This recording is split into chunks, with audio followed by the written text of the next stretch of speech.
Welcome everyone. We have a very special guest today. I'm so excited. You can see the thrilling in my eyes if you're listening to this. I hope you can hear my smiles. I'm so excited.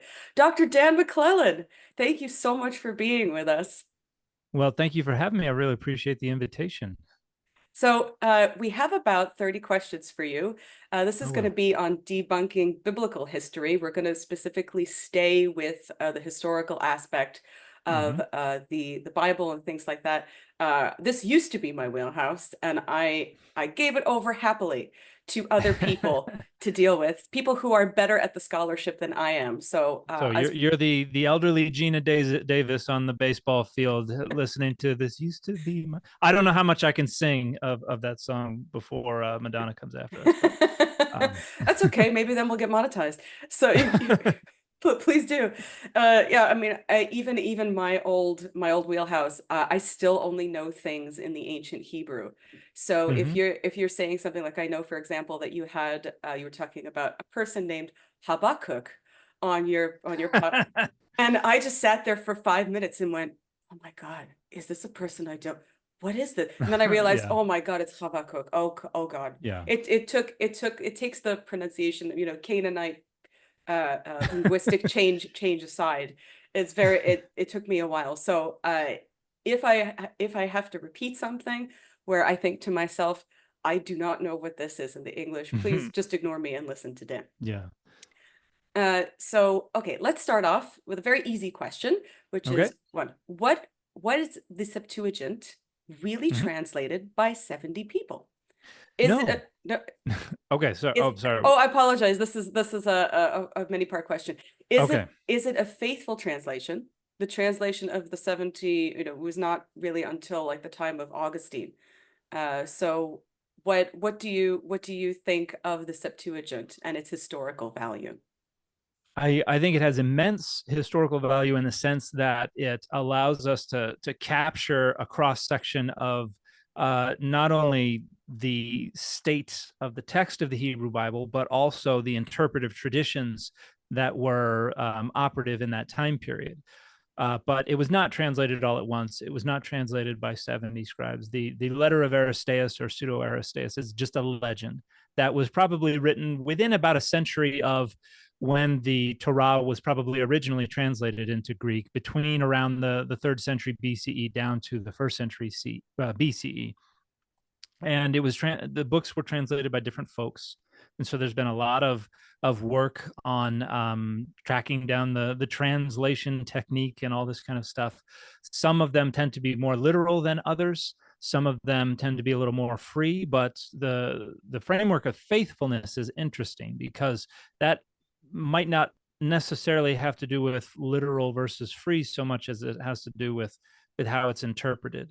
I think most scholars of the Septuagint would say overwhelmingly it is faithful in the sense that the translators are trying to represent their best interpretation of the texts that are before them. But there are a couple of caveats. One, the texts that are before them probably didn't always match the text that we have available to us today. And we can see this in some of the Dead Sea Scrolls. There are a few different kind of manuscript traditions that are represented among the Dead Sea Scrolls. We have a Proto-Masoretic text that is represented there. We have something that aligns more frequently with the Septuagint than with the Masoretic text. We have something that aligns with the Samaritan Pentateuch many times over and against the Septuagint and the Masoretic text. And then we have others that are either considered a fourth tradition or they don't align with any tradition, where it's just something else altogether. So textual criticism of the Hebrew Bible is very, very messy, but the Septuagint is an important tool that we have to try to reconstruct how people were interpreting the text, and in some cases what the text looked like in the last few centuries BCE. And so I think it is incredibly important. The legend about Philadelphus inviting the 72 scholars from Jerusalem to stay in the Pharos and the lighthouse in Alexandria and come together and for these grand dinners where they wax philosophic about this, that, and the other aspects of the law. That's all legend. None of that happened. That's a way to try to suggest that, look, it was divinely approved therefore, stamp of approval. Nobody can change anything in the It's a great Septuagint. story. It is. It's a Yeah. phenomenal story. I think it's such a lovely story, but yeah, entirely legendary. But the Septuagint did come together in near the same time period. By the 2nd century CE, that's when we get some of our recensions, Aquila, Symmachus, and so on, that are trying to bring the text around to kind of a standardized form, which would then become the Masoretic texts in the medieval period. But I think the Septuagint is incredibly fascinating and an important historical artifact, to be sure. Fantastic. Great. Speaking of great stories, are you a believer in Q, and not the Star Trek Next Generation Q, because we all believe in him. We know he's real. But some well-known scholars like the great Dr. Helen Bond are not. But how do you feel about the possible existence of Q? And would you just clarify I know what it is, but maybe people don't know what Q is. So Q stands for Quelle, which is a German word that means source. And the idea is that this is a hypothesized source text for the features of Matthew and Luke that are shared between each other, but are not found in Mark. So the idea is Matthew and Luke seem to be drawing a lot of their stuff from Mark, but then there are also things that are parallel between the two of them, but that obviously don't come from Mark. Where did that come from? They're copying each other's homework. Yeah, something like that. So there are different theories to account for how they are both representing these stories in the same exact way. And so the leading theory for a long, long time was the Q source, which is basically a sayings gospel that contains a number of sayings of Jesus that we find in both Luke and Matthew. And I tend to think that folks like Mark Goodacre and Helen Bond, I'm not a specialist in that field, so I don't have particularly strong feelings, but I'm going to side with them. I trust their scholarship an awful lot. And so I'm going to say I would probably, if I were forced, would say I suspend judgment on this question. I want to see what happens. But if I'm forced to pick one over the other, I'm probably going to be against Q rather than for Q. Yeah, I mean, Dr. Helen Bond, I think her new book, The Historical Jesus, I don't know if it touches too much on this, but her work in general on this and talking about it is really, really fascinating. It's really great. Yeah. I don't lay any embargo. You can be undecided. You don't have to take a side. Great. Handy. Next question. So, what are the Enochic texts? Are the Book of Giants and Jubilees part of them, and were they written around the same time? I think you would have an awful lot of people who would count them among the Enochic texts, but usually when people are talking about the Enochic literature, they're talking about first, second, and third Enoch, which are specific collections of texts, which do not include the Book of Giants and the Book of Jubilees, but they're kind of in the same family. They're doing the same thing, which is basically gathering together fan fiction about primarily Genesis and Exodus. And first Enoch is basically taking Genesis 6, that story about the B'nai Elohim, where they are having children with the Benot Adam, the daughters of humanity. And it's kind of just blowing it up into this large scale narrative about how there's this head malevolent angel who descends to earth, and a bunch of other angels comes with them, and sometimes they're referred to as Mastema, sometimes it's Melchirashah, that's what you see in the Dead Sea Scrolls, sometimes it's Shemi Hazah or Asael or Azazel, or the angel of darkness. There are a bunch of different names for this head malevolent angel, but this is actually a lot of scholars think the origin of the concept of a lead bad guy who becomes the devil, who becomes Satan once you get into later Greco-Roman period Jewish literature and then into the New Testament. And so, and this is something interesting, I think, that a lot of people don't think about. There are a lot of differences today between Judaism and Christianity that come from a similar kind of seedbed. But whereas Christianity took up the Greco-Roman stream of tradition within Judaism, what would become Rabbinic Judaism kind of departed from it and said, now we're going back to the Hebrew Bible. And so that's the source of a lot of the differences. But Christianity is very firmly rooted in Greco-Roman period Jewish interpretive traditions, which include first Enoch, second and third Enoch are even a little bit influential in their own ways. But Jubilees in the Book of Giants are doing the same thing. Jubilees is a little more situated within Exodus, having to do with calendars and things like that. But they're part of that same large-scale Greco-Roman period project of textual production, and and fan fiction. But I would say not technically a part of the Enochic literature. Yeah, when I first heard other people talking about Enoch, I thought, oh, what is that? Is that Enoch? Is that what that is? And I mean, we learned it very, very nominally. And I spoke to Tam before, and I said that my background was all in the ancient Hebrew, and so I love this stuff. See, I love this crap. This is my thing, and this is really the books of Enoch are really what got me into. And I don't know if you know, but there's also like a video game called El Shaddai, and a lot of video games use Enochic texture for Oh yeah. their just to flavor their games, because there's a lot of talk about angels and demons and things like that. Obviously, even creatures like Lilith are mentioned very briefly. So I saw all of this because when you're reading the text or the original text and you think of something like the Nephilim, you go, where did these guys come from? That's kind of weird. And then you find like the extra stuff of, like you said, the gorgeous fan fiction that creates all the demons. You go, ooh, this is exciting. But then you think, wait a minute, this is the good stuff. Why was this left out? And obviously you learn later that this is a much later construction. This is not something that was written at the same time. So I think a lot of people who have interest in this stuff, I think they should go and read it, but keep in mind that we're talking, as you said, we're talking about two very different time periods about things. So, the Greco-Roman is the fan fiction era, which I think is arguably the more exciting. But Yep. just because, again, where my interests lie, but you have to take it to account that these are things that came afterwards. So a lot of juice was added to the sauce at the end.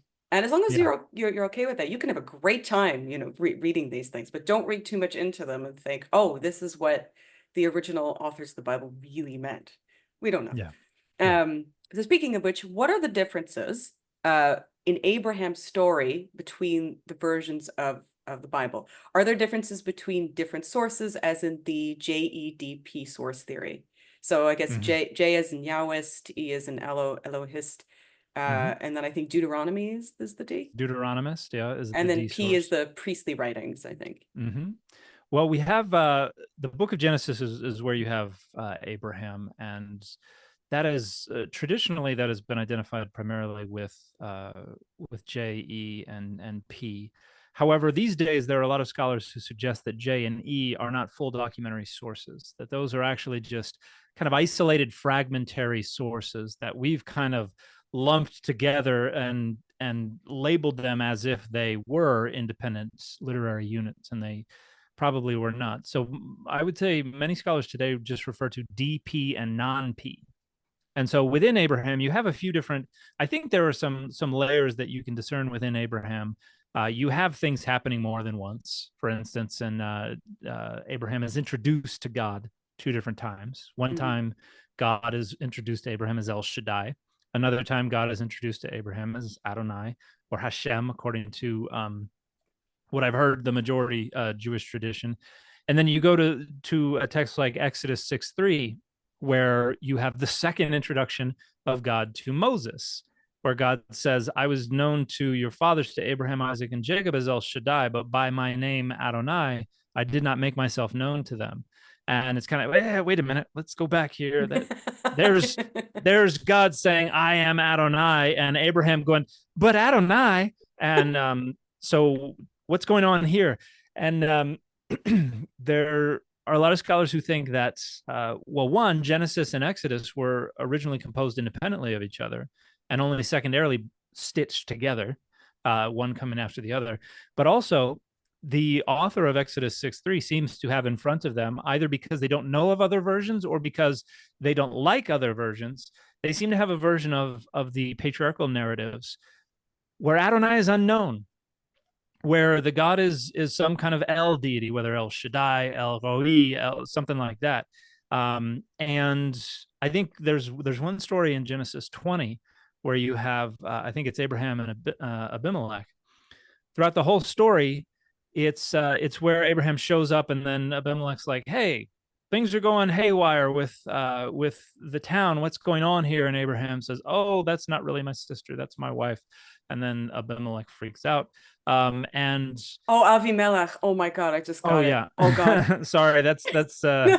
I generally use the traditional English I'm pronunciation. so sorry. Um, But as you're talking, I'm thinking, okay, yes, what story? Oh my God, I it's know this name. Avimelech. Okay, yes. Apologies. Yeah, continue. And but Abraham and Abimelech both refer to just Elohim, God. Mhm. And then there's a part at the end where it says, "Oh, and all of Abimelech's family was healed, and the women could conceive again, and because of Adonai." And so it's like one verse where, and two things are odd here. It's the only verse where it uses the name Adonai, but also it brings up this thing about the women not conceiving, and it's like, wait a minute, the story doesn't say anything about this. Where is this coming from? This is resolving an issue that was never identified in the rest of the story, which suggests that we have somebody who either knows a different version of this story or is just kind of slapping an ending on to a different story. And so it suggests there are literary layers going on there. And another thing that I think is fascinating is that if you look throughout the entire book of Genesis, there's not a single personal name that has a Yahwistic theophoric element in it. Nobody named their child, no author named a character after Adonai, even though that is overwhelmingly the predominant theophoric element that we find in the names from Exodus on to the end of the Hebrew Bible. And so I think that is pretty convincing evidence that there were different versions of these patriarchal narratives in circulation. As well, I think in one of the narratives, isn't that because there's obviously Abraham and his son, but in one of the narratives, I think he doesn't kill him, or he does kill him. That's There's there are several medieval Jewish traditions that talk about where Isaac's blood was spilled, for instance, Mhm. or that say he spent 3 days with God before being brought back to life. Because if you look at the story there, it keeps saying, and Abraham and Isaac went on, and they Mhm. walked on, and they traveled on, and they get to the spot, and then whatever happens happens, and then it says, and Abraham returned to his young men, and they went back, and it's like, wait a minute, what happened Did to he do Isaac? did he do it? Yeah. Yeah. And so there are a lot of traditions that hold that he did do it, that he did sacrifice his son. And you even find this in as late as like 15th, 16th, 17th century Judaism in Europe, where they're talking about the sacrifice of Isaac. And Isaac also disappears from the narrative for a while Mhm. and comes back later. And one of the traditions is that Isaac was in heaven with God, and then didn't come back to the narrative until God was like, "All right, you're resurrected, or you're coming back, or something like that." So, He was tired. yeah, I just need a little Need a nap. rest. I'll be back. Yeah, Yeah, I think I love that. I think that's interesting. I mean, it was something that you talk about as well a lot in your videos, and even on Data Over Dogma, is you talk a lot about univocality mm-hmm. and how it's quite impossible. And in order to really understand the Bible and the story, the narrative, and how many people have actually touched hands on the text, you have to sort of get rid of this idea of univocality because it's not healthy in an No, academic sense. And if you can't divorce yourself from that idea that only one person wrote all of this, you're not really going to go anywhere in terms of learning the text. right.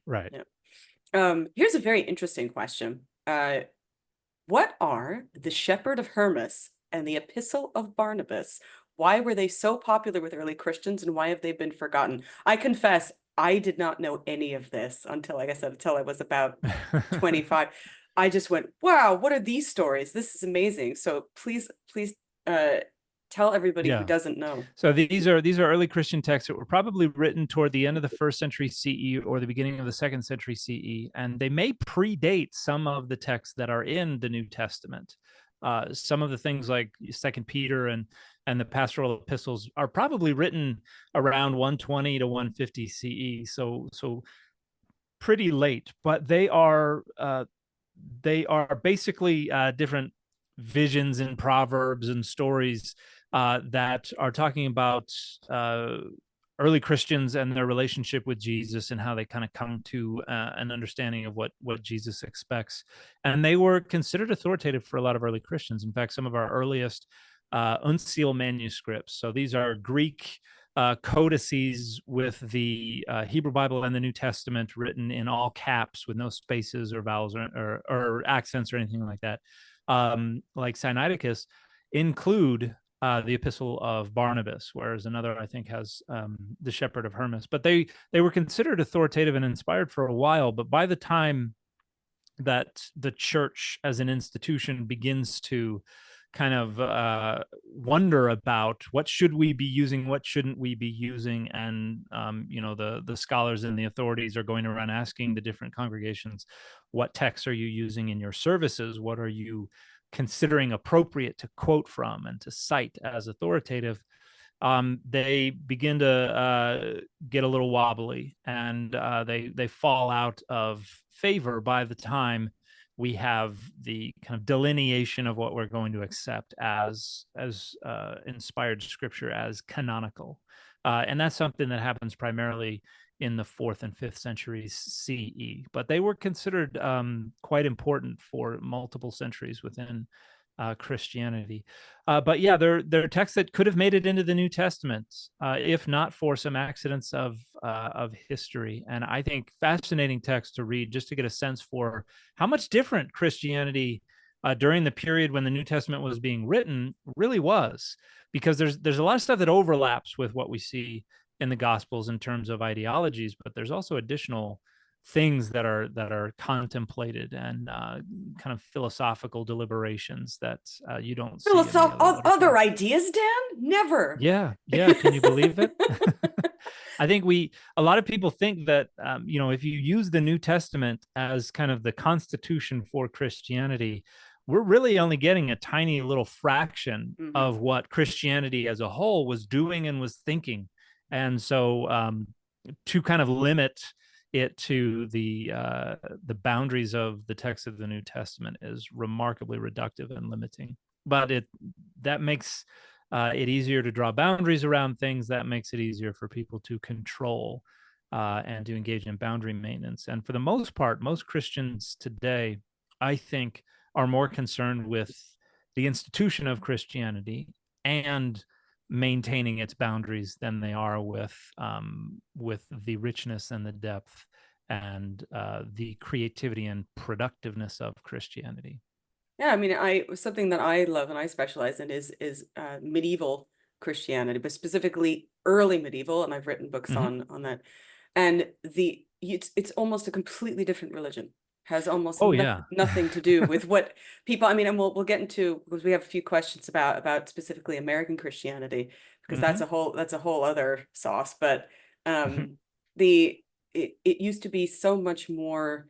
I won't say accepting, but so much more broad strokes as to, and then you see things starting to fracture with the Benedictines and all these different groups. Yeah. And then with the synods, people trying to rein things in and trying to define things, and then trying to define the holidays, and then trying to unify, and then there's a split, and then they go, oh no, and then within that split there's another split, and I find that it's when, like anything, it's when people try to desperately grab and hold on to what they think are the values, that things just fracture and they just go all over the place, and you can't control that anymore. I know there's also, I think it's, sorry, go ahead. Oh, I was just going to just add to that and say, if you look at something like a Quaker meeting versus a Catholic sermon, you would think they're completely different religions. Oh yeah, that's one thing that I always highlight. I've led a couple of tours in Israel and Palestine, and one of the things that I always make sure to do is to take people to the tomb of Jesus, the sepulcher, but also to the Garden Tomb, because the Garden Tomb is north of Jerusalem, and it is something that was only identified in the 19th century as maybe being where Jesus was buried and where Golgotha is, but it is curated by a Protestant group. And so when you compare the Tomb of the Holy Sepulchre and the din and the smells and the noises and everything to this very, very peaceful, quiet, go have a contemplative moment over here under the trees, and we're going to speak in low tones. Like they're practicing two very different kinds of Christianity that I think resonate with different people in different ways and for different reasons. But yeah, even I've seen Christian congregations and practices in a variety of different parts of the world, and even today you see so much diversity. And I can't imagine what it must have been like as Christianity was spreading around Europe and other parts of the world before they were able to communicate efficiently to the far-flung corners of Christendom. You know, they'd come into a new area, and you know, you negotiate a conversion with a ruler in their community or something like that. But there were a bunch of accommodations that were being made as well, where it's like, hey, you keep doing this thing here, that's fine with us.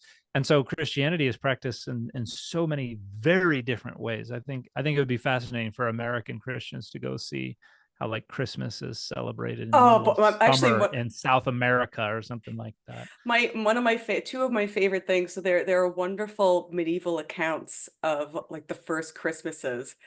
One of my favorite is, I think it's Nanzinus, where I think it was 325, I believe that's the year 325, where they were trying to, I guess, like 5 years after like Christmas was quote unquote established. And he writes, Christmas is ruined. We wanted it to be about prayers, and we wanted it to be about God, but instead it's about eating and drinking and falling all out with your family. And that Yeah. was 5 years after 5 years after Christmas was established, and people are already complaining that Christmas is too commercial and terrible. So but I just imagine you leading people to the sepulchre, to the tomb of Jesus, and then going, so you see this. This is fake because Jews weren't buried like this in first Well, century. when it's funny, we were coming out at one point, and you know, there's that slab. I don't know if you've been there, I've only but seen it. I've not been, no. okay, there's a slab right as you come into the entrance, and it's thought to be the place where Jesus' body was laid to be prepared for burial. And we're walking out, and this group is like, is that real? And you know, there are people crying, there are people praying over it and all this, and I was like, let's get outside. And, and then in Oh. a hushed tone I will explain what's going on. This So this is a representation of what? Yeah. You feel bad. You feel horrible. But especially when, I have a lot of as well, we talk a lot about historical fakes and debunking pseudo archaeology. And one of the biggest ones is the Shroud of Turin. And we mhm. all know it was a fake. We literally have the documents where the church literally commissioned it. And then they have, the artists, we have artist testimonies. And then much later, they allowed for it to be, I don't know why they did this, but they allowed for it to be dated. And of course it is completely a fake. Yeah, And so, but the Pope said, well, it's a representation and if you want that, yeah, that's great. But you have to accept that. And also, I mean, we wouldn't have that for Jesus, because if Jesus was not at the time that he lived, we wouldn't have those things. He wasn't a king. He wasn't somebody great. We wouldn't have his artifacts. It just doesn't make any sense. yeah. Sorry for people who and thought it was real. Like and I I mean, think like the tomb. Yeah. there's a materiality to religion and to worship, and even to Christianity that a lot of Protestants, I think, lament, but it's there for them as well. That's just that is a part of scratching that kind of intuitive itch that religion is there to scratch. And so I wish more people could just say, this is just it's a representation, it's a way for you to scratch that part of your brain that you need scratched. But so many people want to say, no, it's the actual one, this is. And Do you ever go to the River Jordan and get the ablution done? I have not actually gone in to get baptized, but I have been to the site up north and the site further south, and have seen people getting baptized. I have stepped in and out of the River Jordan a number of times, but and I've held not held in my hand unobstructed, but I have been I have seen tablets from 2000 BCE where you can see a fingerprint in the clay, That's and fantastic. it's just there's a sensation there that is, I think, so fascinating. I was in the Bodleian Library when I was doing my master's degree at Oxford, and the curator was like, "You want to see something cool?" And he brought out a letter that was signed by Maimonides. Oh, So I was that's like, that is awesome. Maimonides' actual signature. He's like, "Yep." That's cool. And yeah, I took a Super picture of cool. it, and I don't know what happened to it, but that was a spiritual moment for me. I was like, this is something that was touched by Moses Maimonides, and so I can understand how that can be powerful for folks, but I think we would do well to think a little more critically about what's going on there, why this is important to us, and also it doesn't, this does not have to be the actual burial shroud of Jesus. Yes, it does. Thanks, Dan Brown, for ruining everything forever. Oh Yeah, God. particularly when it comes to the biblical canon and Nicaea. Oh God. Yeah. Well, before I get mad, we'll skip to the next question. He's one of those people I just get huffy about, and really not Yeah. necessarily him, but it's people who think that they take his books as scripture. You just go. So somebody on YouTube asked, what is the bottomless pit referring to in the book of Revelations? Why did God put Satan in there only to let him out in the thousand years? Why did God just not kill Satan himself if God is God? Well, it goes back to Enoch. So when you look in the book of Enoch, you've got a part where there are a couple of different kind of tours of the world that Enoch is given. And one part, Enoch is seeing the afterlife. Enoch is seeing an iteration of what would later become hell, where there's fire and all this kind of stuff. But there's one part where Enoch sees a big valley and all these smooth pits. And these are the locations where the righteous are being held, just biding their time until the judgment. And one part, there are three pits: one for the righteous, one for the sinners, one for the sinners who did not receive their punishment in life, like for the ones who did not get their comeuppance in life, which raises some interesting questions, because it's like, okay, if those are the ones who weren't punished in life, does that mean that the others were punished in life? Does that mean that they're the sinners, but they have been absolved of their sins? So it raises some interesting questions. But the book of Revelation is adopting a lot of this imagery from the book of Enoch to try to, in order to tell this story in a way that's going to make Greco-Roman period Jewish folks who are familiar with that literature, it's gonna, the tuning fork is going to go off in their loins. They're going to be like, oh yeah, I know what that is. And that's a way to build on the traditions that have come before while also innovating on them and turning it into something new. But and the reason you want to use stuff that people are familiar with is because you then gain purchase on them. You have them and you get your claws in, and then you can then innovate without losing their attention. And so that's what's going on in Revelation. They're basically taking this idea of these big pits that are for the storage of the people until the judgment, and they're saying, okay, now we're going to turn this into a single pit, and it's really only for devil and his angels, and then they're all going to get thrown into the lake of fire, and then so it's and when people try to align their modern concept of hell with the book of Revelation, that's doubly problematic, because the hell itself gets thrown into the lake of fire in the book of Revelation. So it's like, well, aren't they both hell? What's going on here? So yeah, it's bizarre apocalyptic imagery that is primarily there to evoke kind of an emotional response more than it is to try to lay out some kind of systematic soteriological narrative. It's also very selfish of Satan to take up so much real estate. Yeah. Considering hell is a physical space, it's very rude of him to just be like, no, this is mine now. There's even a housing appropriation crisis. from top to bottom. housing crisis in hell. Next question. What is Gnosticism?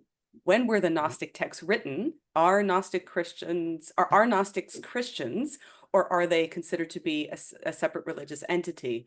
What is their connection to Yahweh and the demiurge? How did Eliphaz Levi know what they looked like?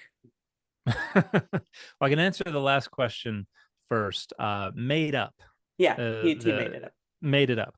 But Gnosticism is a tradition that we see late first century, early second century CE. It's arising. Its origins are a little fuzzy. There are folks who think that it originated with Christianity. There are folks who think it originated within Judaism. But basically, it's taking some of the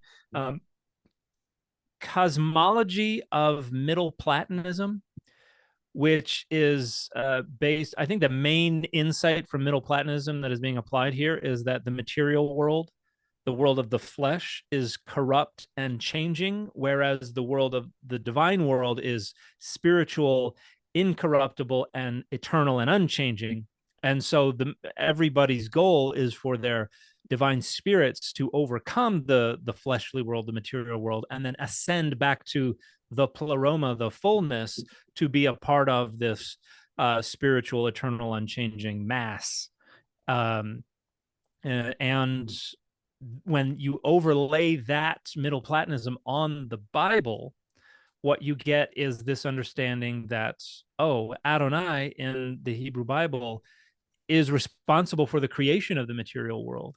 And so that must mean that Adonai is a bad deity, that Adonai is doing something wrong. And so you get this narrative that kind of develops out of this overlay of Middle Platonism on the Hebrew Bible that sees Adonai as the demiurge who is creating the world of the flesh to trap divine spirits in these fleshly bodies so that they can serve the interests of the demiurge. So it's like a JV squad deity going off and like, I'm going to do my own thing. And then within Christianity, Jesus is represented as presenting this way to overcome everything through knowledge. So you have to understand what's going on and gain knowledge in order to overcome the flesh and transcend it and return to the pleroma. And so you get Gnostic literature primarily arising in the second century CE that is kind of riffing on what we have in the Gospels and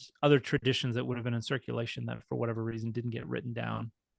And yeah, I would say if to the degree they identified as Christians, absolutely they were Christians. And I think you have a whole spectrum between like Gnostics and Christians, where there are certainly folks who are like, I get some of what they're saying. I can accept some of that, but I also think some of what's going on over here is also true. And so just like in, 17th and 18th century America, you had some Christians who were also deists. Mm-hmm. And, maybe you had some deists who were like, I'm not Christian.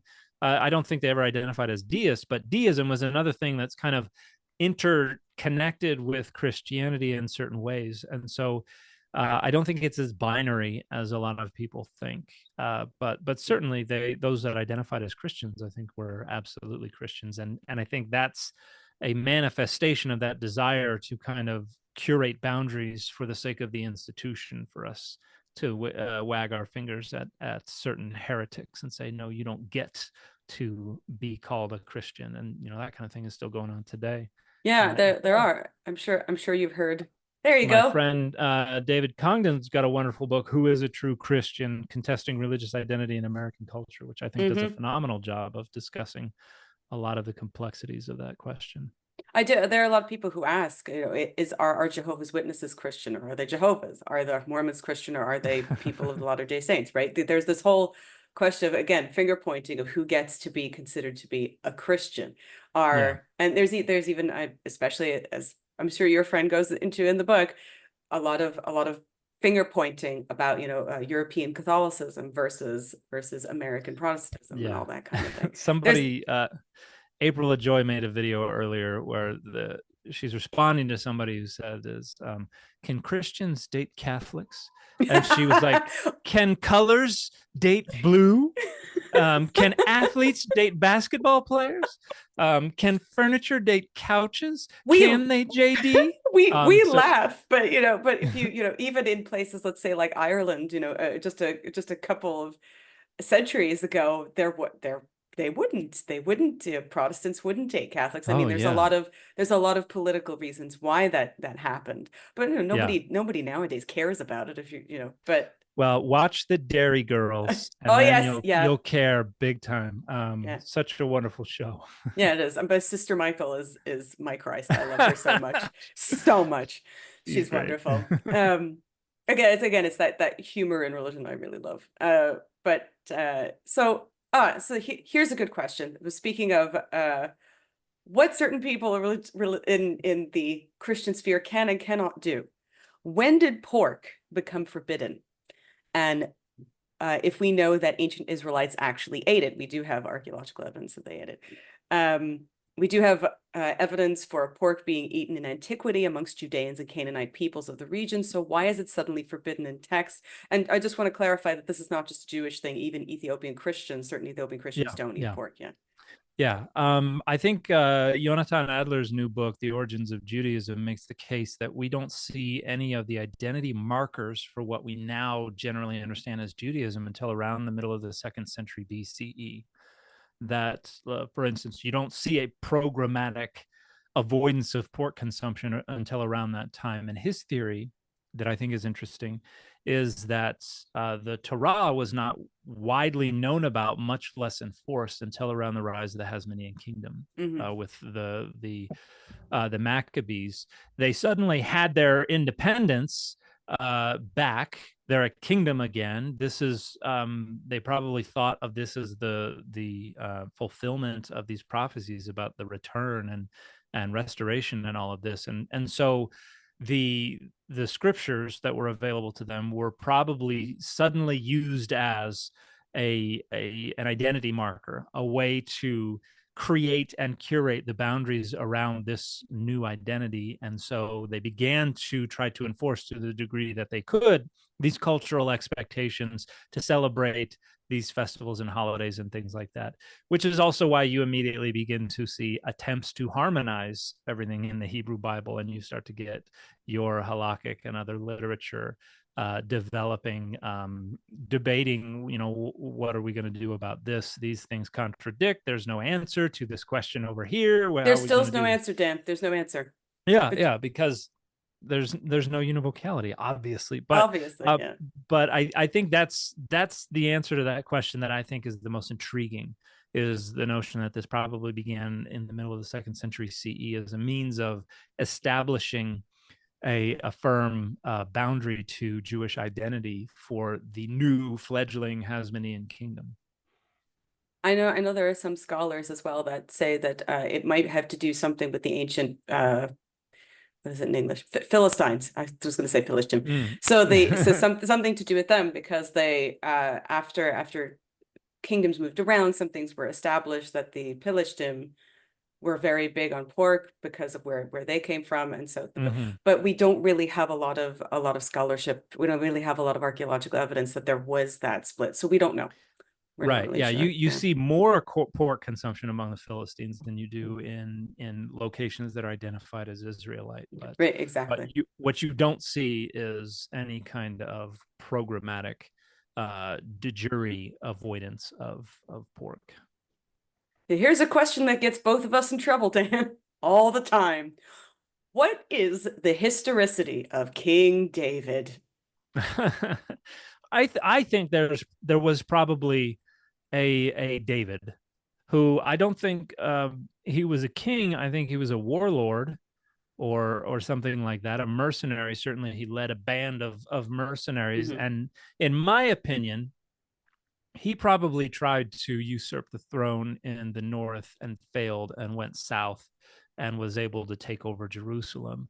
And so probably set up a chiefdom in the southern kingdom. And so we see in the Tel Dan stele, which dates to the middle of the 8th century BCE, the Aramean Hazael claims to have defeated all these kings, and refers to kings of Israel, and then refers to somebody who is of the house of David, That which David, yeah.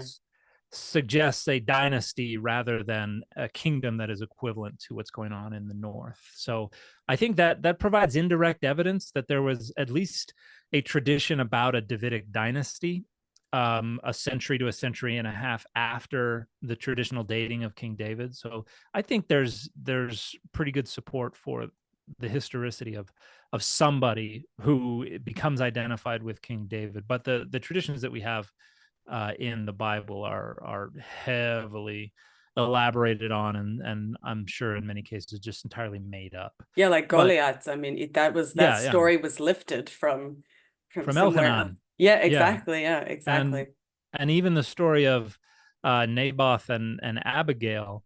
Uh, if you take out, the in the Bible, it's like David says, "Hey, we've been protecting your flocks. We just want some food as compensation." And Naboth's like, "Rah, rah, rah, rah," and just runs them off. And then they come to Abigail, and they're like, "Hey, we're trying to be." Your husband's being a jerk to us. We just and then God kills Naboth, and it's like that sounds like a protection racket where they were like, "Hey, give us stuff so that we can protect you from what we're going to do to you if you don't give us stuff."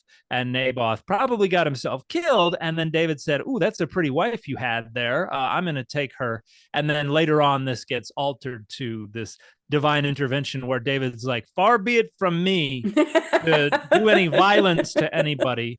David And was not a good person. He was a bad, no, even I was to the credit of my teachers when I was growing up, they were very clear that David was problematic and that he was, even though he was a quote unquote king or made himself king, we're not sure, uh mm-hmm. he did bad things and he did Yeah. not do things in the right way.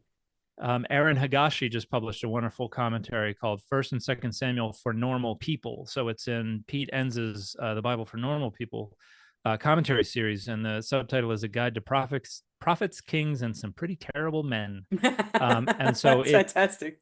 it talks about how awful a person David was, but and there have been some other treatments of the historical David. Joel Baden wrote one.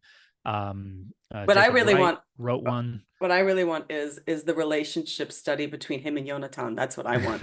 I want Yeah. I want hashtag King David was gay everywhere. That's what I that's what I want. Yeah, and I think all of these Jacob, Joel, Aaron point out this seems like a pretty intense relationship.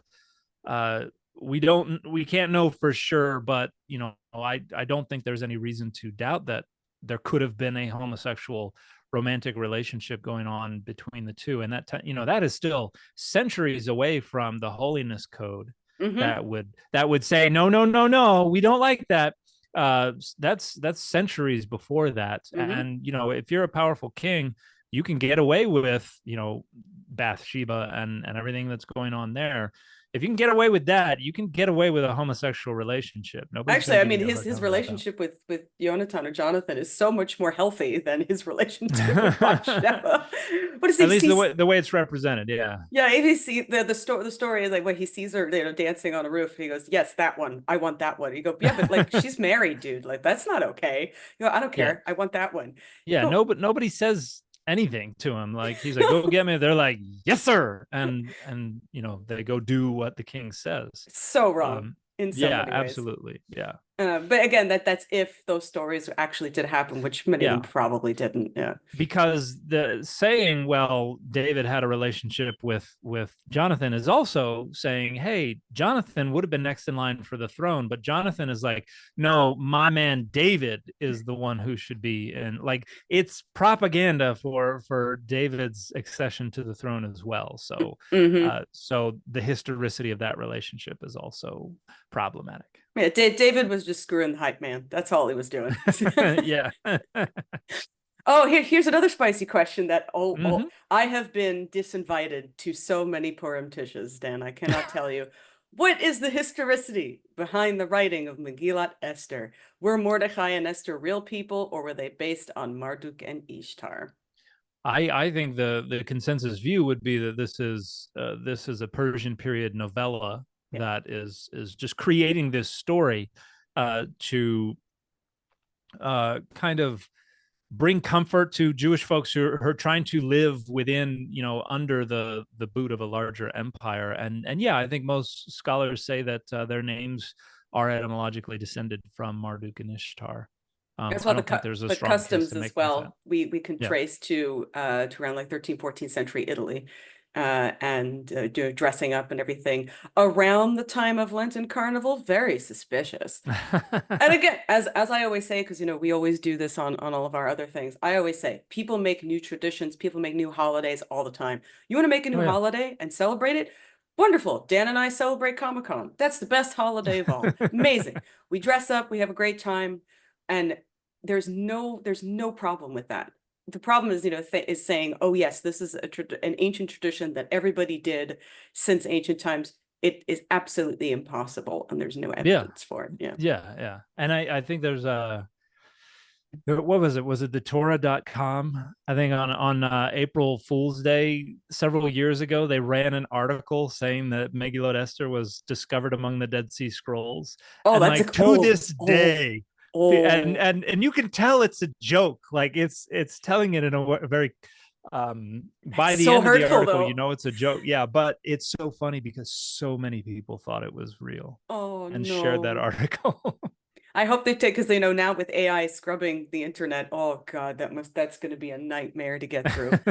Oh man. So speaking of holidays, why are the Book of Maccabees or books of Maccabees not in the Jewish canon if they tell the story of Hanukkah?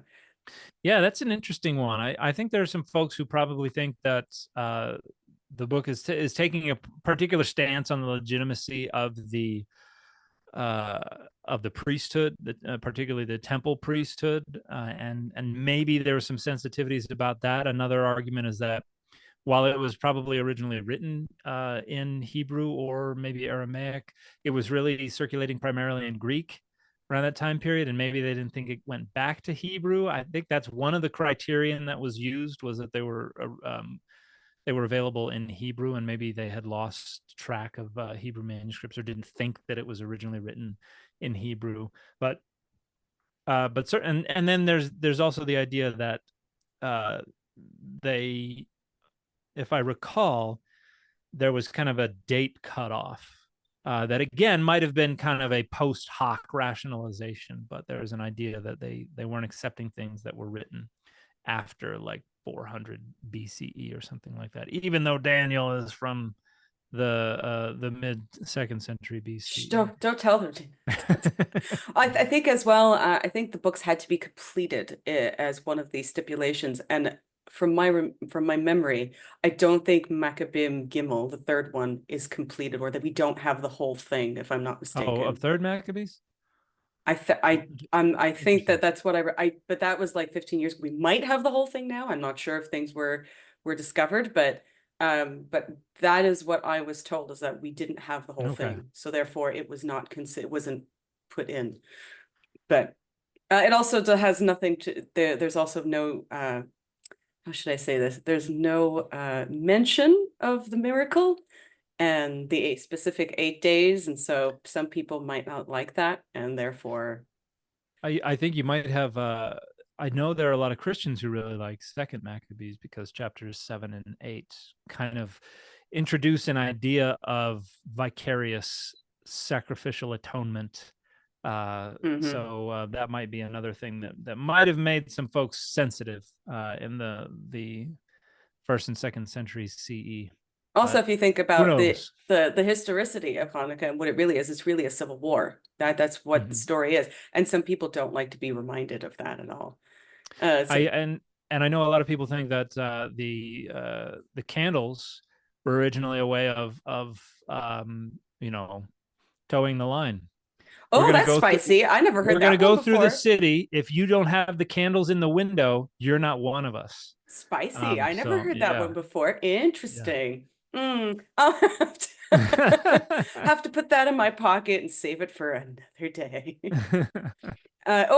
Speaking of things that are going to get us in trouble. So why are American legislators talking about 10 commandments and not this is really my feeling as well, and not the Sheva Mitzvot B'nai Noach? Also, which Ten Commandments are they referring to? If there are more, if we know there are technically more than 10. So, for example, I always was taught that Pruervu is the first, or be fruitful and multiply is technically the first commandment. And so, Mm-hmm. and the idea of the 10 Commandments, because in other places they're not called the 10 Commandments. They're called, they're called the something like the Tablets of Agreement, right? I guess is the translation. So Mm-hmm. why are they so fixed on these 10 Commandments, and why do they completely forget about the 7 mitzvot b'nai Noah? Well, they're not engaging the whole conceptual package. They're drawing this from the mid 20th century, because in the 1950s we had a judge, and I'm blanking on the judge's name, Mm-hmm. but he was sentencing a 16-year-old car thief, and didn't want to throw him in jail. And so what he came up with was he wanted him to carry around a copy of the 10 Commandments and regularly look at them. And he thought that was a pretty cool resolution. And so he started doing this as a habit. And he got in with a guy named Cecil B. DeMille. No. Oh no, And Dan, you can't. It's one of my favorite movies. You can't. You can't. Please. and a group called the Fraternal Order of Eagles. And Okay. they began to produce these posters that had the 10 Commandments on them, a specific isolation of the commandments in a specific translation. And they began to publish these as a way to combat the Red Scare and say the godless communists on the other side of the ocean need to be compartmentalized. We need to show that we are people of God, and an identity marker that can help us accomplish that is the 10 Commandments. This shows that we are people of God, and we are founded in morality, and we're founded in a specific law code.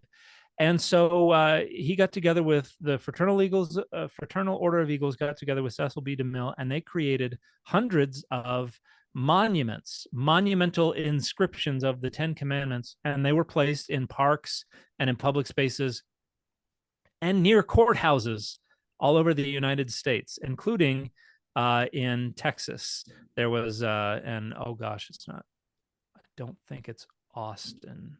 I don't remember which. This was all advertising for the 10 Commandments movie.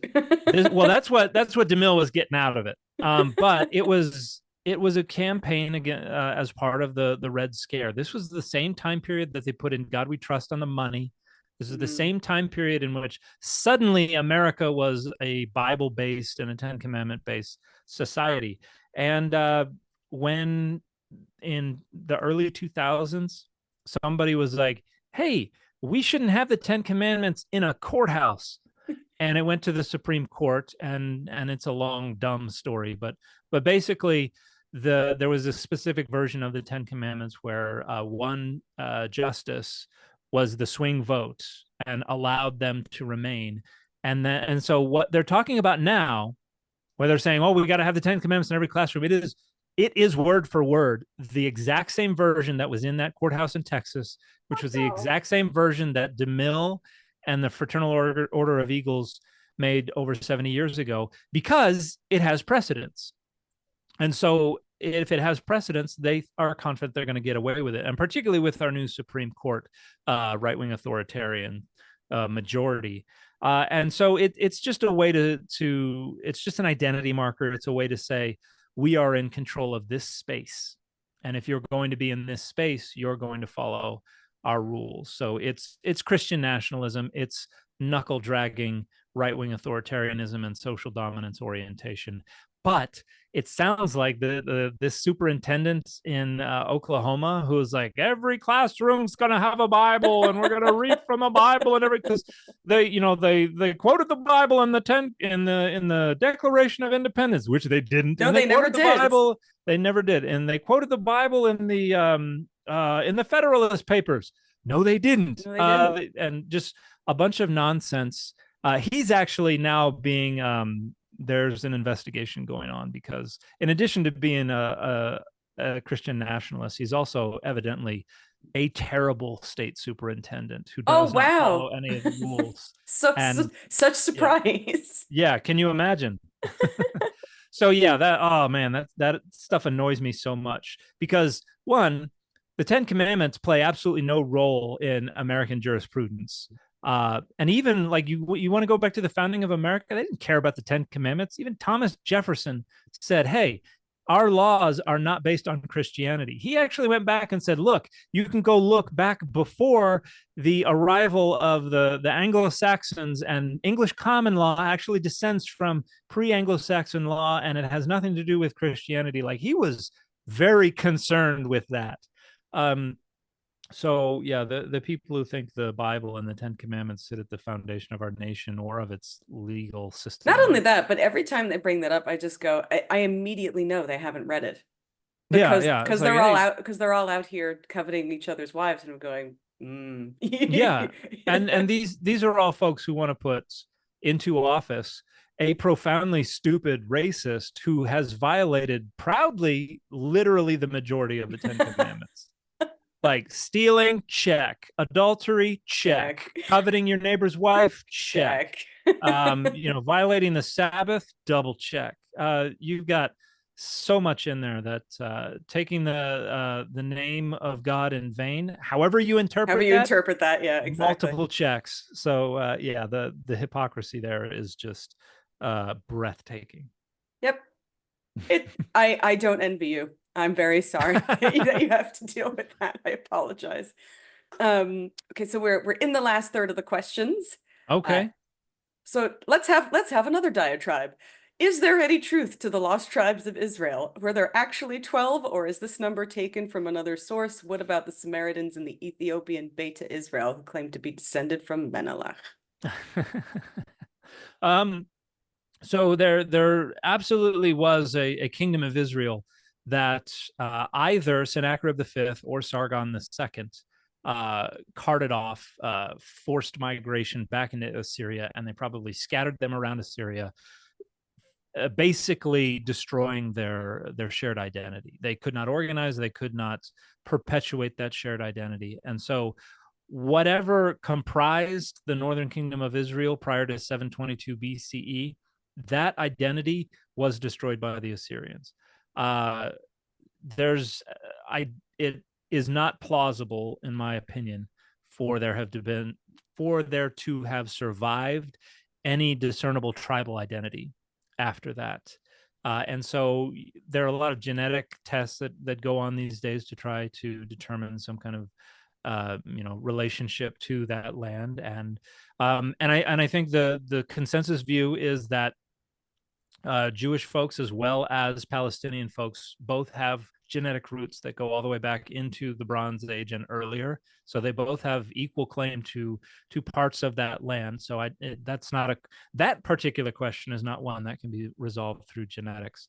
But yeah, I think there's been some indication that there's been migration in and out of Africa from the Levant for a long time. So while there are some genetic markers of Levantine blood in Ethiopia, and particularly within the what do they call themselves, the Beta Israel? Beta Israel, yeah. Yeah, the traditions that go along with them, so like that Solomon had a child with the Queen of Sheba and all that kind of stuff. None of that's supported by any data. No, we had to talk about that on when we had the two archaeologists on. We were talking about we'll get to like what happened to the Ark of the Covenant, but one of the stories is that it went there. But yeah, there's a yeah, whole tradition around that. and I they've love got a that. little They they've have got a a little little thing. chapel where nobody's allowed in, but they No, say it's in there. Yeah.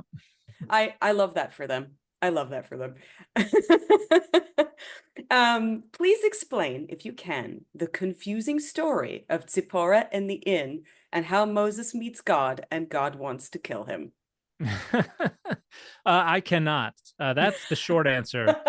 Nobody knows for sure what's going on here, although it seems to be drawing inspiration from other traditions about malevolent divine figures trying to kill people for whatever reason. And this, in my opinion, this seems to be a scary story to tell in the dark about why circumcision is important. But what exactly inspires it? I don't know. Um, I know because I only heard about the story later, and I thought, are we reading the same books? What? yeah, a lot of I think it's funny when a lot of people actually read the Bible and are suddenly like, I didn't know about a lot of this stuff, but that was a great one. And then if you read it in the Septuagint or in the Targumim, it's like angels of God met Moses and tried to kill him, and it's like, oh, okay, now we're blaming it on angels. We Yeah, don't that's want to blame fine. That God. makes it totally Yeah. fine. Yeah. Which and you know, this is something I talk about in my book, Plug your Adonai's book. Divine Plug your Images. book. Where's your book? Oh yeah, Adonai's Divine Images, which, by the way, I don't make a dime off of any of this because this is an open access book. The contract has the remuneration section, and it says you get 10 free hard copies. End of remuneration. Great. So yeah, so go fight. You can Google the title and get the PDF for free online. But I talk about how uh, there is a long tradition of using the angel as the scapegoat or the fall guy for Hmm. stuff where it's really God, but you don't want God to be there for whatever reason. So Yeah, and so with like now it's Gabriel or Samael or pick one. yeah, Pick one. pick an angel, and then you know, write it on a bowl or something and curse somebody.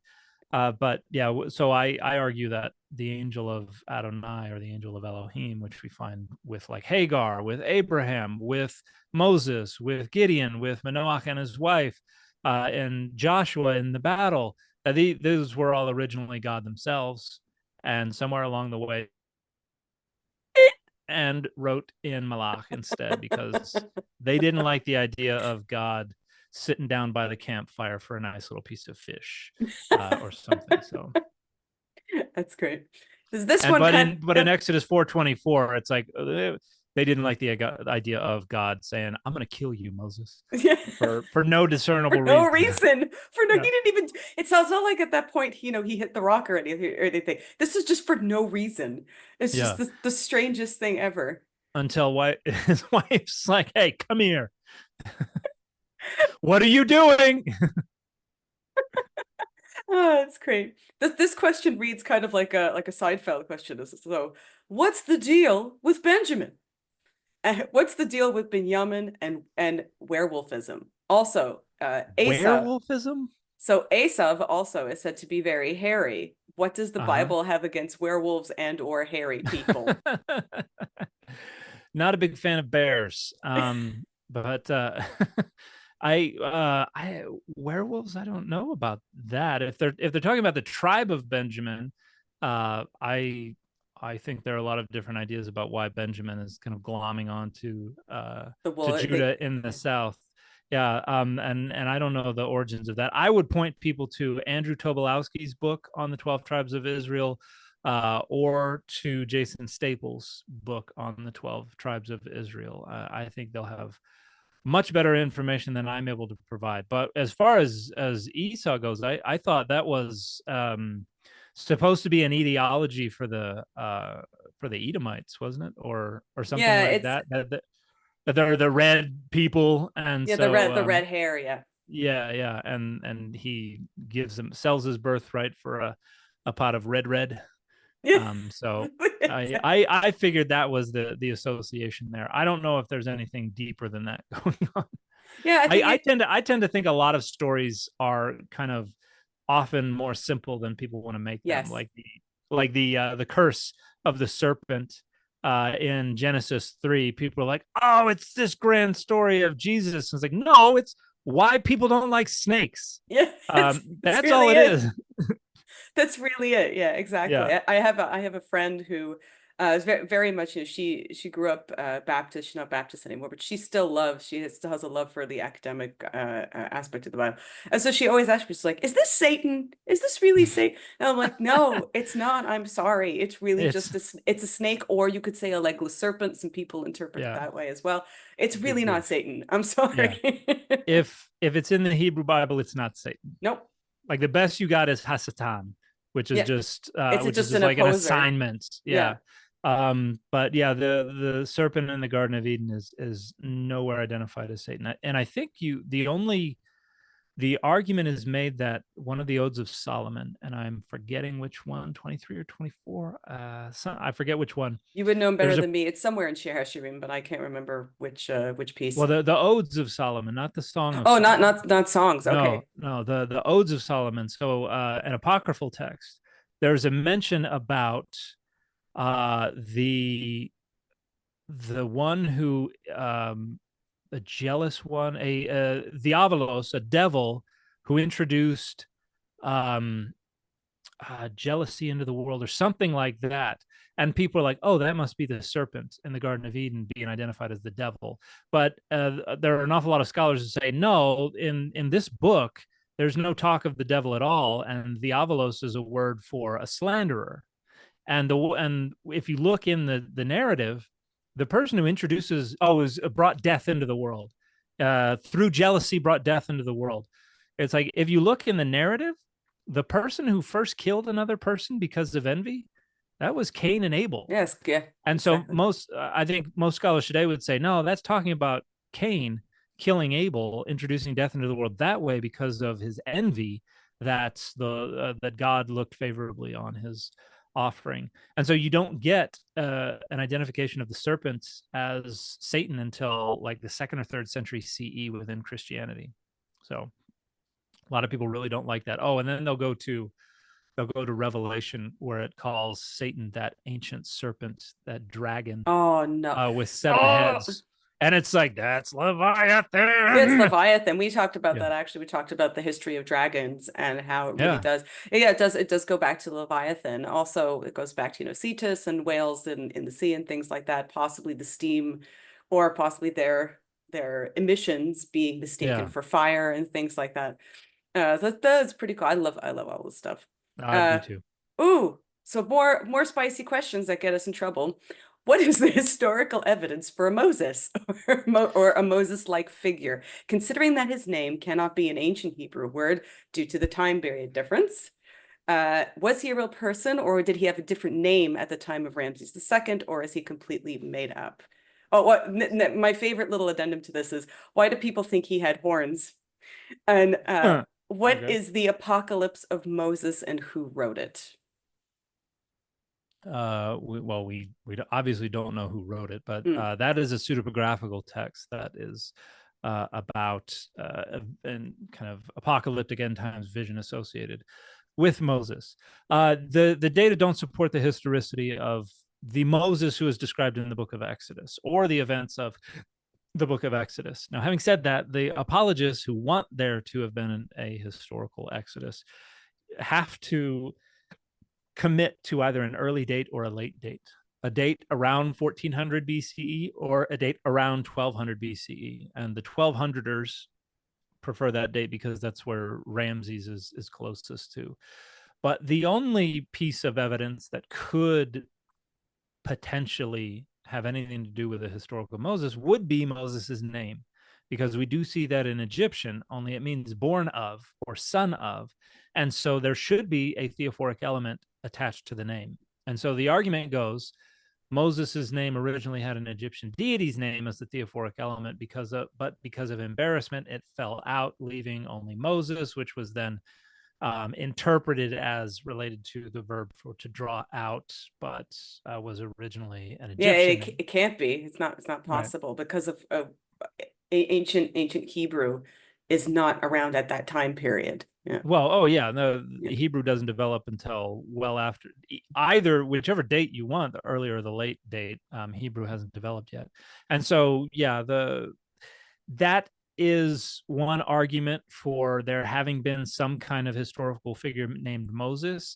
And there are scholars who suggest that this tradition is based on an ancient historical account where somebody led a small, we're talking single digits or dozens of people out of slavery in Egypt, or there's even a theory that they escaped from slavery in the Northern Hill Country and set up shop, and their tradition over the centuries just grew and grew and grew into what we have today. So that's a plausibility, but I think most folks would say that this is most scholars would say that the Book of Exodus is fiction. I know that there's a lot of scholars who also say that this is either a cultural memory of like the Exodus from Babylon, Or there's also an idea that it's possible that Moses was originally like a monotheist in Egypt and had a few followers, but again, we don't really know. Yeah, that, and I think the idea that like Akhenaten was the originator of monotheism, I think that depends on a specific understanding of monotheism that I don't think works. But certainly the story of the Exodus has a new resonance once the Judahites are returning to the land of Israel. And so I think certainly there are literary layers that date to that late. But it seems to me that the tradition itself, in some form or another, probably originates much earlier than that, probably somewhere around the 8th or 7th century BCE. This question I love. Actually, I love the answer to this question. What happened to the Ark of the Covenant? It was probably melted down for parts by the Babylonians, if it still existed Yeah, when we don't know. they. Yeah, because when Yeah, Nebuchadnezzar comes and trashes the first temple, he doesn't mention it. yeah, doesn't mention it. You would think Not. that it's the thing that you would go there. You would go, ha ha, I captured because other Yeah. other people did capture, but they didn't. And There's we have the Mesha inscription where Mesha says he carted off the vessels of Adonai and before Chemosh. And so that's what you did when you defeated somebody and sacked their temple. But I happen to be of the opinion, and again, I talk about this in my book. Again, open access, find it for free online. Uh, that the Ark of the Covenant was probably originally a shrine model, that it was intended as a miniaturized sacred space where miniaturized divine images were kept inside. And so I point to the temple of Arad in the Negev, which has a standing stone, which would have been the divine image in the Cella, in the Holy of Holies. And what is if you had two standing stones and you made miniature standing stones, what would they look like? Well, they would look like tablets.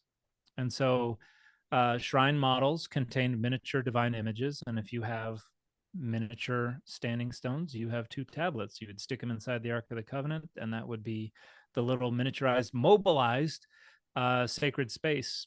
And then you even see in Deuteronomy and in Joshua, it happens with Moses and it happens with Joshua. You see a blending of divine images where they write the law on standing stones. And so standing stone is the traditional divine image. We're going to write the law on the standing stone. What happens if we miniaturize two standing stones with the law written on them? Oh, we get two little tablets with the law written on it. And that facilitates the worship of Adonai in Deuteronomy and in the book of Joshua. And so I suggest that's what's going on, but that was probably very, very early. And who knows, Mesha could have been the one who absconded with the Ark of the Covenant, or it could have happened at any time after that, maybe in 722 BCE when Sennacherib the fifth or Sargon came in. yeah, Or I mean, maybe it happened it with Nebuchadnezzar. disappears. I mean, Yeah. it was the most important object for about 500 years, and then it's completely gone. I mean, we know it was in Shiloh for a very long time, and then it went to like Kiryat Yarim, and there's been tons of archaeological things because that's a very important cult site. And we know that things were there, but we do not know. And obviously, we have texts that say, oh, that there were Israelites who looked in it and they died. What was in That there? was at Beit Shemesh. I've been to Beit Shemesh a handful of times, and it's very bizarre to go pull over on the side of the road. Like it's just kind of a little. It just looks like a hill, and then you go walking around. And it's like there are potsherds everywhere, and you see the outlines of these ruins of buildings, and it's like, oh, this is 3,000 years old. And here's an aquifer that is gigantic. And Did you find the Nazis there digging around? Look. they were in the wrong place. But And then, as you but yeah, said before, oh, go ahead. Yeah. I was just gonna say, the group that I was with there, I was like, all right, this is where the Philistines, after they were struck with hemorrhoids, they were like, get that thing out of here, Yeah. and stuck it on a cart and tied some cows to the cart, and the cows were just like, and they came here and then just stopped. And that's There's where they had. the most interest, well, I think there was that fear behind what the Ark of the Covenant is, and then after it was, according to the text, after it was put in the Beit HaMikdash, only the priest on one day a year could actually go in there and see it. But what was actually in there, we don't know. We don't even know how big it was. We know that there are Yeah. like cherubim on it, but that's it. We don't know. Yeah. Then as well, I think it's in Yirmiyah where they start, when they're talking about the building of the second temple, and they even say, should we make another one? Should we make another Ark of the Covenant? And the answer is no. They don't. Yeah. They decide that they don't want another one. So there must have been something. There must have been either a change in the religion, a change in something. So this way they decide they don't need this moving representation of their deity. Maybe you see it in modern Shinto as well, where they take the kami-sama, and they take it around in the movable thing, and then they bring it back to the temple. So I mean, this idea of a movable deity was not, it's not only an Israelite thing. And even in Egypt, they had representations on barks of Yeah. The solar deities. bark. Yeah, Yeah. exactly. And that's and there are folks who argue that that was the inspiration for the Ark of the Covenant. But you have Ezekiel 1. God gets a set of wheels. So God is otherwise mobilized anyway. So they don't need the Ark of the Covenant because of It's true. somebody who is obviously well and truly baked on the banks of the great river. Acacia bush fumes, so great.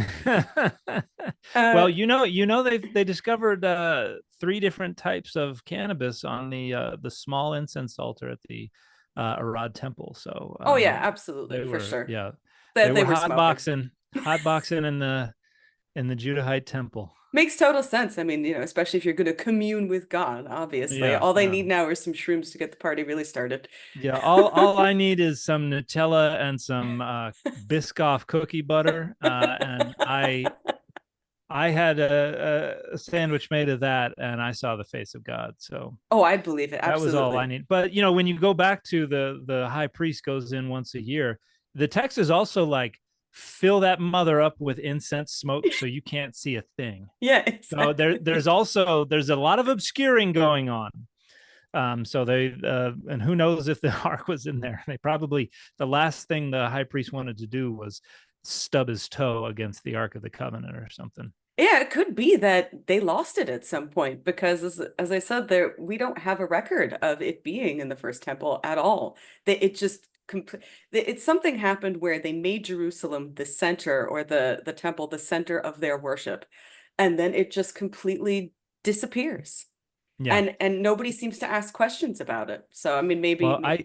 I think it was probably gone by the time of Josiah, because he's the one who centralizes all worship in the Mhm. Jerusalem temple. And so the fact that there is no discussion of that probably suggests by that time they were already like, all right, well, we can't find that, so we're just gonna quietly ignore that. So here's a question about your favorite translation and mine. Not really. Was the King James Bible responsible for the mistranslation of Ta'ana with reference to Mary? If the King James Bible is not a good translation, which one is better? The mistranslation of Tana Yeah, with reference to Ta'ana. I don't know if this is the right translation, but they're asking, was the King James Bible responsible for the mistranslation of young woman, the word Ta'ana? like Alma in Isaiah 7. I suppose Okay. if Because the because Mary, if it's not comprehensible, we could just skip it. because well, there is the idea that Mary was that Isaiah 7:14 prophesies about a virgin is with child and Hmm. will bring forth a son, and his name will be called Emmanuel. And no, the King James version is not responsible for that. Oh, okay. That pre-exists the King James version by quite a lot. The King James version is not responsible for a ton of things, because King James version is a very conservative revision of the Bishop's Bible, which came before it. And so most of the time when people say King James added this verse or changed this verse or did this about witches or that or the other thing, if you go look, you will see that it says the exact same thing in several translations that came before the King James But I version don't most want to of look, Dan. I want the I want somebody to tell me the answer. time. but there are lots of better translations than the King James version. I generally recommend the New Revised Standard Version, and there's an updated edition that came out last year that I think does a good job. And I usually recommend. Right now, I'm recommending what's called the SBL Study Bible, which has wonderful introductions to the books, wonderful explanatory notes, and even little mini essays as sidebars scattered throughout the Is that text. the In one you fact, have an essay in? it is the one I have an essay in. I wrote an essay on the names of God for BibleOdyssey.org, which is associated with SBL, and they just stuck it in Exodus 3. So I even have a pretty choice spot in Yes, the yeah. Bible as well. But I think that's the best one currently because it has the updated edition of the NRSV. The New Oxford Annotated Bible, the 5th edition, is several years old. It does not have the updated edition, but they're working on that. And so probably within the next year or two, they'll release a 6th edition of the New Oxford Annotated Bible, and my allegiance will probably shift to that. But for now. But for now, I recommend the SBL Study Bible. When was the Christian concept of hell invented? Is it because of Dante's Inferno that hell is hot and not cold? When was purgatory invented, and why? Who decided that heaven was up and hell was down? Well, I know was in Paul. Paul says something about the heavens being up, or like where Jesus coming from. The heaven was always up. I mean, the Hebrew word shemaim refers to the skies, and so that is a very, very old idea.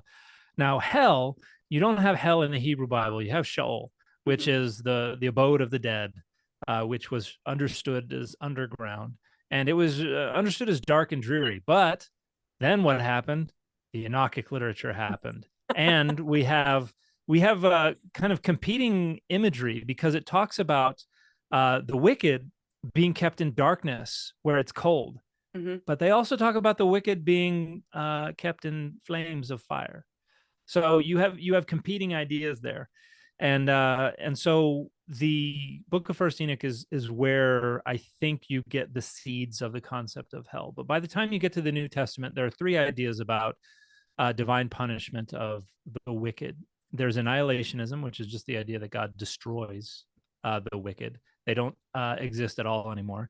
There is temporary conscious torment followed either by annihilation or by salvation. There's a brand of universalism that we see in some early Christianity, including within Gnosticism, that holds that once you get adequately punished, then you're free, or once you get adequately punished, you cease to exist. And then there's eternal conscious torment, and it's not systematic in the New Testament. All 3 of those ideas kind of bubble to the surface in different ways within the New Testament, within early Christianity, and I think it's within late antique Christianity and into medieval Christianity that we really hammer out and systematize this notion of hell as eternal conscious torment, which involves flames and things like that. But the idea of a river of fire, a lake of fire, the idea of this giant pit. These things all come from kind of a mashing up of First Enoch, as well as some of the stuff from Greek ideas about the afterlife. Purgatory, I know, was talked about in and around like 1100, and I know the Second Council of Leon in 1274 is when they think they really defined what purgatory was. Did they? Okay, good. Yeah. And that can be the idea of temporary torment followed by salvation it's just a lateral move toward purgatory. And you have I know that one of the reasons that some people think Luther did not like the Apocrypha is because 2nd Maccabees chapter 12, I think it's around verse 42 or something like that. Judah Maccabee, his forces come upon the bodies of other compatriots, but they find either coins or some other kinds of divine images on their persons, and they're like, uh-oh, they've been sinning. And then they pass the hat around to send an offering to the temple on behalf of the deceased, which suggests that their souls are in some kind of limbo. They have not been assigned to one place or another, and the idea is that somehow they can affect their salvation after their death through money. or Yeah. vicarious temple sacrifices. So Or by prayer, like physically going to the space and making yeah, prayers and and praying. offerings. Yeah, Yeah. yeah. So yeah, I know that you just did a podcast on this, so we'll go through it quickly. When was the rapture invented and why? What does it have to do with the prophecy of Daniel? Now, something I did notice, because you just had Data Over Dogma had what was it, that the rapture is not coming. I think that's Yeah. the title of it. Yeah. And Yeah. so something that we learn here in Canada is about the Great Disappointment. Do you know what the Great Disappointment is, Dan? That was a prognostication about the end times coming, and then everybody was looking forward to it, and it didn't happen. Yeah, that's the Millerite movement. It's great. It's Yeah. amazing. So that was a big thing here in Canada. And Nice. Mr. Miller, he said that Jesus was going to appear October 22nd. I don't know how he calculated this. There are people who know, but I don't know.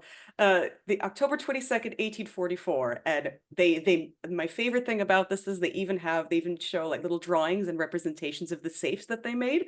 So they all made little safes and bunkers, and you even see like their crackers and things that they have saved up, and they're waiting for Jesus to come, and they're waiting. And October 22nd came and went, and Jesus did not come. And he's like, no, no, no.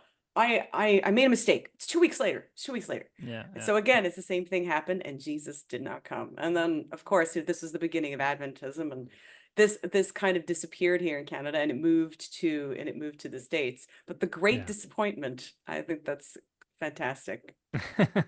And the rapture was an invention primarily of John Nelson Darby between 1827 and around 1833 over in the UK, and it came to the US, and non-US Christianity grew out of it very quickly, and US Christianity was like, no, You bunch of said rapture. you say it, not me. So I'll let you say it. Yeah, they threw a temper tantrum basically and said, no, the rapture is rhetorically useful. We like scaring the crap out of our kids and traumatizing them, so we're gonna keep this idea that one day everybody's just going to be yanked up into the sky and all the wicked people will be left to suffer. And yeah, it's a ridiculous revenge fantasy. And so does this come from the prophecy of Daniel or Daniel? It, Daniel is a part of it, Okay. the idea of one like a son of man coming with the clouds of heaven, but the primary text is First Thessalonians 4:17, which is where it talks about how those who are alive will be snatched up to meet Jesus coming in the clouds, and then they will be with Jesus forever. But the imagery, most scholars agree today, that imagery is pretty stereotypical of a conqueror or a sovereign returning to victorious to their kingdom, and everybody coming outside of the city gates to go out and meet them and then usher them back into their kingdom. And so the idea is to just reorient that vertically, so that you're going up into the sky to meet Jesus, and then everybody turns back around and comes back down, and Jesus enters into his kingdom on earth. And so most scholars would say Darby misunderstood that So what you're passage. saying is, in order to have flying powers, we need to die first. That's what's going on. So that's That's a a part horror. of it, you know. That's a horrible way to become an X-Man. I'm sorry. I'm not doing that. But I don't. between My understanding is that there are not fun ways to become an X-Man, but yeah, that would be one of the bad ones. I honestly, I'd prefer the radioactive spider at that point. Just give it to me rather than the oh yes, you have to die and hope that you come back as a cool super X-Men. Okay, so when did El become Adonai and Yahweh? What happened to Asherah, which I know you just did a video on, Kadosh, Shemesh, Mayim, and all the other gods mentioned in the Bible as well? Is it Yahweh or Jehovah? Well, it's not Jehovah. That I think pretty much everybody agrees that's the product of a medieval conflation, because one of the main substitution anciently for the divine name was the vowels of Adonai, Mhm. which if you superimpose them on the consonants and then you go fast forward to the medieval period and you transliterate it into Latin, you get something like Jehovah, which then becomes Jehovah once the J earns its place. But I think the scholarly consensus is that the original patron deity of Israel was Israel, And Mhm. that was the El of the broader Northwest Semitic pantheon, the patriarchal and benevolent high deity who is aged and wise and sits on their throne, dispensing justice. And then the theory is that somewhere in the 11th or 10th century BCE, the Shasu, probably a band of nomadic peoples from the other side of the Jordan River, perhaps deeper into the Arabian Peninsula, comes into the northern hill country with their deity, who is named Adonai Yod-Heh-Vav-Heh. We have 14th and 13th century Egyptian inscriptions that refer to the land of Yod-Heh-Vav Aleph in Egyptian that is associated with the Shasu. So they probably named their deity after their land, and they come in and bring that deity into Israel. And my opinion is that they probably initially said, let's make Adonai the storm deity. But there was already a storm deity named Baal. And so there was conflict between Adonai and Baal. And you have the famous story of the competition between Elijah and the prophets of Baal, where at the end, all the people proclaim Adonai, Huha Elohim, Huha Elohim. In other words, he is the He's the storm yeah. deity for this region. And so I think that Adonai came into the pantheon on the second tier as one of the B'nai Elohim, not as El, but then later, I think a devotee of Adonai rose to the throne, or a king decided, hey, I like the cut of that deity's jib, and conflated the two and began a campaign of conflation that probably lasted for a few centuries, that was intended to try to consolidate power by bringing all the adherents of these different deities together. And then they probably along the way appropriated Shaddai and Shemesh and Sedek and all these other deities as well. So it was a long term policy of conflation and subsuming the other deities and their divine powers. And I've said before, I think there are two of the most significant, most powerful, most important like advertising campaigns in the history of humanity were probably, one, whoever had the idea to conflate Adonai and El, and two, Josiah's uh, cult centralization in the late 7th century BCE. I think those two things probably are mainly responsible for the later development of monotheism and the three monotheistic faiths that we have today. Okay, so we're almost out of time, but we have a couple questions left. So Okay. let's try to do a lightning round. Okay. One, why do people think Ophanaim are angels? Who said they were biblically accurate angels? Not me. And not the Bible, because Ophanim are nowhere mentioned as angels. I think it has to do with the fact that all the divine beings that are not God are kind of shoved into the angelic grab bag in post-biblical Christianity, and I don't know about Judaism. I don't know what the angelology of late antique or medieval or modern Judaism is, but I think it was just a tradition that said if it's not God, then it's got to be an angel, and so they just superimpose that interpretive lens on the Bible and say, Ophanim, not God, that's an angel.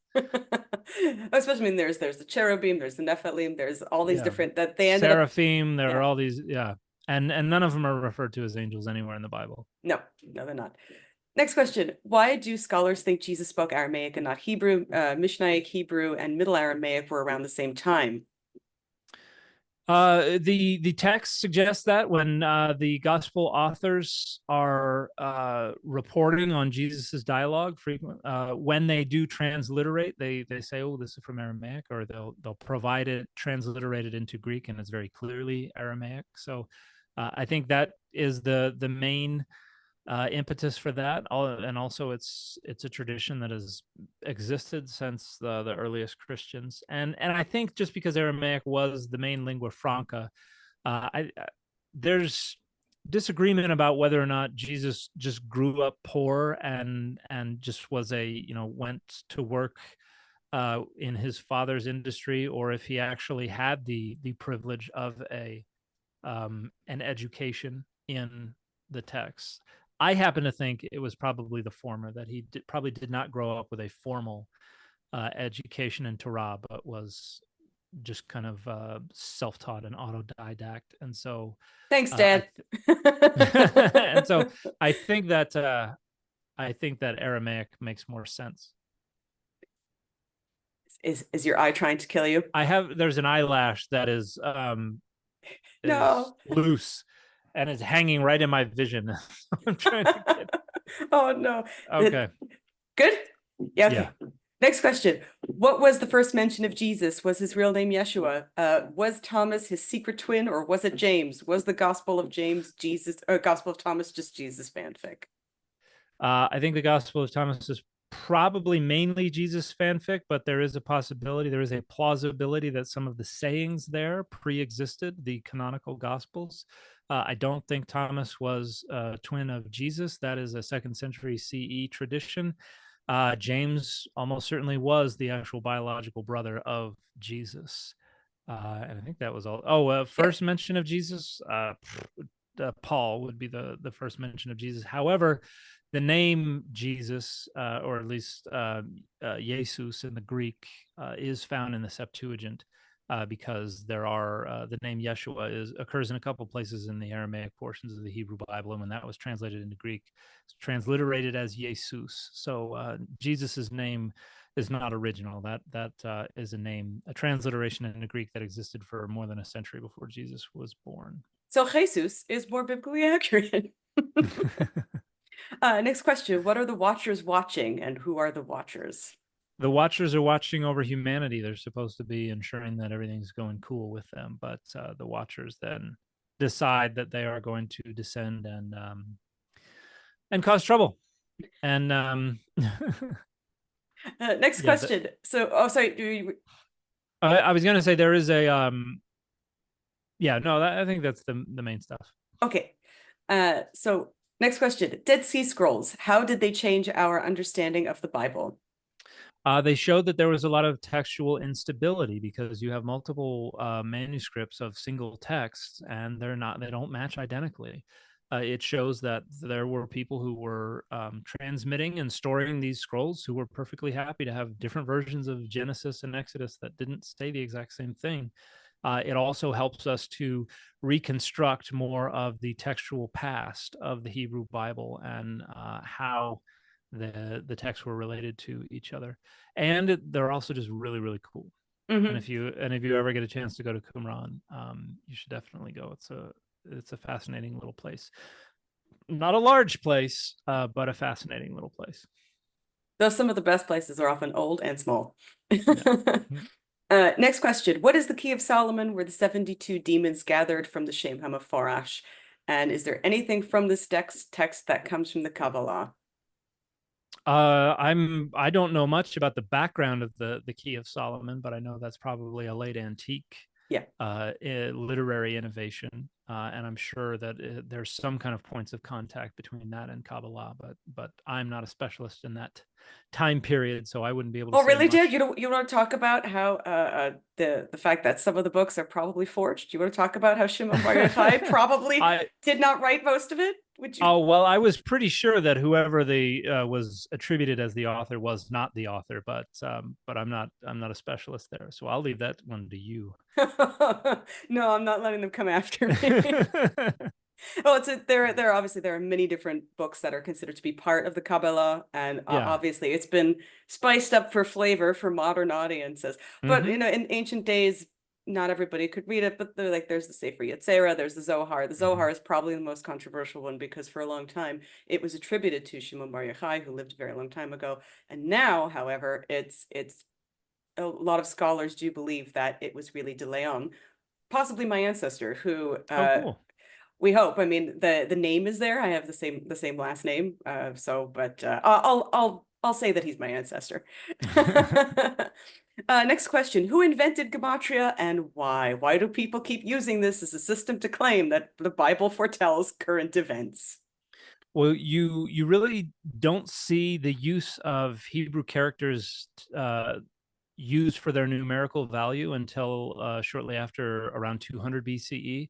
And it's probably around 80 BCE that you first see gematria popping up. So I don't know who it was, but it's pretty late in the history of Hebrew. And a lot of people will say, oh, the Bible has, the Bible is written in this code because all the letters can be numbers. Like, Daniel was the only book that was written in a period when they used the individual Hebrew letters as numbers. Prior to that, they either borrowed hieratic numbers from Egyptian, or they wrote out the numbers. And so that is a pretty late innovation, and then gematria, an even later innovation. But yeah, and there are not a lot of good cases for gematria apart from the mark of the beast in Revelation is probably gematria. And some people think that in the Gospel of John, when they pull 153 fish out, when they throw their nets in, that's probably gematria that's associated with a passage, I think, in Ezekiel, but I don't remember exactly what it has to do with anything. Oh God, Um, I hear this all the time where people saying that they take passages and they go, "Oh, you see this passage? Well, if you add this and plus that, and then you yeah, times it by this, it yeah. means that this was the 6 million people who died." You just go, "No, you need to stop. You need because Yeah, you could literally do that with anything." We had this talk and we talked about ley lines and how it's arbitrary. You can literally make up anything yeah, and say, "Yes, this is it," and somebody will believe it. Anyway, yep. so yeah, it's been a thing. Last question. How did Mhm. Lilith become associated as Adam's wife? Is this a cultural memory from Lilitu? How is she linked with the Garden of Eden when her name is not there? So you have within early Judaism this interpretive tradition that tries to harmonize the two different creation accounts at the beginning of the book of Genesis by suggesting that there were two creations, that man and woman were created simultaneously, and then later on Adam was created, and then after Adam, Eve was created. And that led to the speculation that, well, if there are two different creations, then there was a woman before Eve. And so by the time you get to between the 7th and the 10th century CE, you have a tradition developing where they identify Lilith as that woman who existed before Eve. And so you have a text called the Alphabet of Ben Sira, which has in, I believe it's chapter 70 or 72, I forget which one, but has Lilith saying that she wants to be on top, which is exactly what it sounds like. And Adam says, you are not fit to be on top. I am the only one who's fit to be on top, and I am not fit to be beneath. And Lilith says, I'm out. And says that, no, we are equal. And she storms out of the Garden of Eden and takes off. And then God is like, damn it. Okay, you three angels, go bring her back. And so he sends three angels named Sinoi, Sansonoi, and Samangaloth. And they go catch up with Lilith. And they're like, hey, you got to come back to the Garden of Eden. And she says, nope, not coming back. I am going to go torment men with my deviant sexuality. And then I'm also going to afflict newborn babies with illness and with death, unless they're wearing an amulet with your three names on it.